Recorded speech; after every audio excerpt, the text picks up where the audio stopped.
Hello YouTube, my name is Edward Cato Lamar. Like many of you, I grew up in the inner city. And like many of you, I did not have much luck with the ladies. In fact, you may be surprised to hear that in high school I was a bit of a nerd.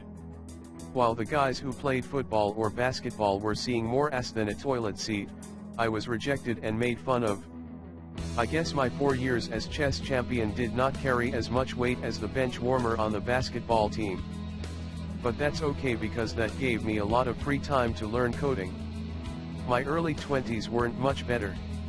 Working my way through college at Best Buy and living on peanut butter and ramen noodles in a crappy apartment, the ladies were not trying to hear that. The women from my old neighborhood would rather date street guys who, as they put it, were dripping with swag. But then something happened. I eventually earned a degree in programming and robotics with a minor in graphic animation. I got a good job, eventually working my way up to a 6-figure income and moved out to the suburbs. I built a good life out here for myself. I then noticed when visiting family in my old neighborhood that the very same women who rejected me in high school were now showing interest. The problem was that in the years since many of them had gotten fat, had many kids by the jocks in high school and the D-boys in their 20s.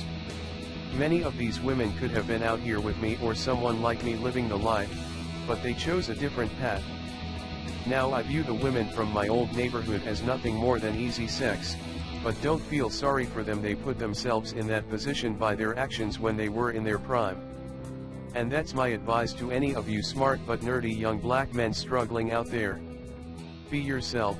If a woman wants to be with you for who you are and can see your potential, then love her and stay with her. And the women who don't show interest until after you have made it, just fuck 'em and keep stepping.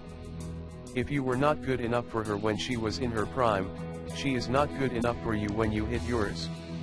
And my statement to the parents of black daughters, teach them to value kindness and intellect.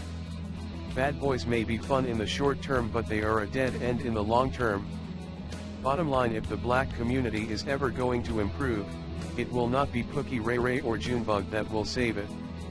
For us to rise as a culture, our best and brightest have to be pushed to the forefront of our community, not at the bottom where they are now.